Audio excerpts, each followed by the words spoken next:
Interroge avec les plus éminents chercheurs sur les mutations en cours dans nos sociétés et sur les évolutions de notre humanité. Aujourd'hui, Comment remonter le temps grâce à l'ADN fossile et jusqu'où?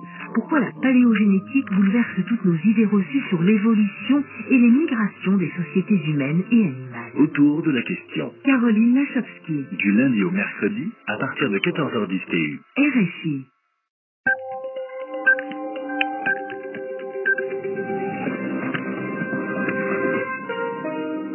Il est 14h à Paris, 13h en temps universel.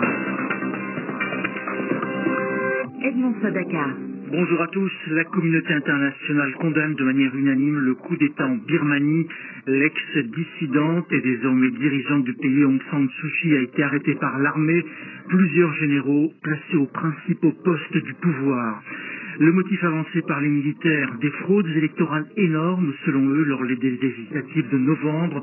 Nous rejoindrons notre correspondante à Rangoon, Juliette Verlin, et nous irons en Chine, le puissant voisin, la Chine qui lance un appel à la stabilité de la Birmanie. Direction Washington également dans ce journal. Washington où Donald Trump a été obligé d'engager 2 nouveaux avocats, et ceci à 9 jours du début de son 2e procès en destitution. Et puis en France, le coup d'envoi du Beauvau de la sécurité ce matin par le Premier ministre Jean Castex. Cette grande concertation nationale sur la police doit durer 4 mois. Un coup d'État a donc été perpétré ce lundi par l'armée en Birmanie. Aung San Suu Kyi, qui dirigeait le gouvernement, a été arrêté, tout comme le président. C'est l'armée qui prend le pouvoir, l'armée qui déclare l'état d'urgence pour 1 an et qui promet de nouvelles élections libres et équitables, je cite, une fois l'état d'urgence levé. Les militaires expliquent vouloir préserver la stabilité de l'État.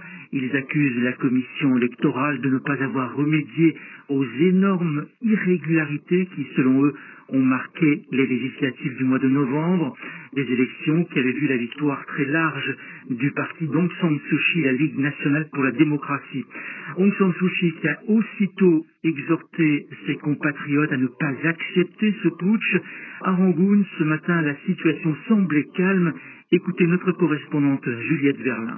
Pour un matin de coup d'État, c'était très calme dans les rues, les marchés et les commerces étaient ouverts, les gens circulaient normalement, mais des camions de police ont commencé à se rassembler dans le centre-ville, près de la pagode Foulée, qui est un lieu habituel de manifestation, et les drapeaux en soutien de la Ligue nationale pour la démocratie, que l'on voyait habituellement au balcon, ont disparu. Il y a des files d'attente devant les pharmacies et les quelques distributeurs automatiques qui sont encore ouverts, mais sans mouvement de panique. Et comme le réseau téléphonique a été coupé très tôt et que la plupart des habitants n'ont pas la Wi-Fi chez eux, ils sont descendus dans la rue pour discuter. Il se pose évidemment beaucoup de questions sur ce qui va se passer ensuite, puisqu'on n'a aucun moyen de savoir ce qui arrivera dans les prochains jours. Après que l'armée ait officiellement annoncé qu'elle instaurait l'état d'urgence et qu'elle conserverait le pouvoir pendant 1 an, un rassemblement pro-armée avec musique et chants a défilé cet après-midi. Mais les protestations ont bien commencé sur les réseaux sociaux, pour ceux qui ont encore la Wi-Fi.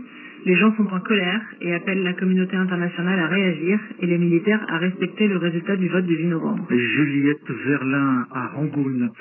La communauté internationale condamne unanimement ce coup d'État. C'est le cas d'Antonio Guterres, tout d'abord le secrétaire général des Nations Unies.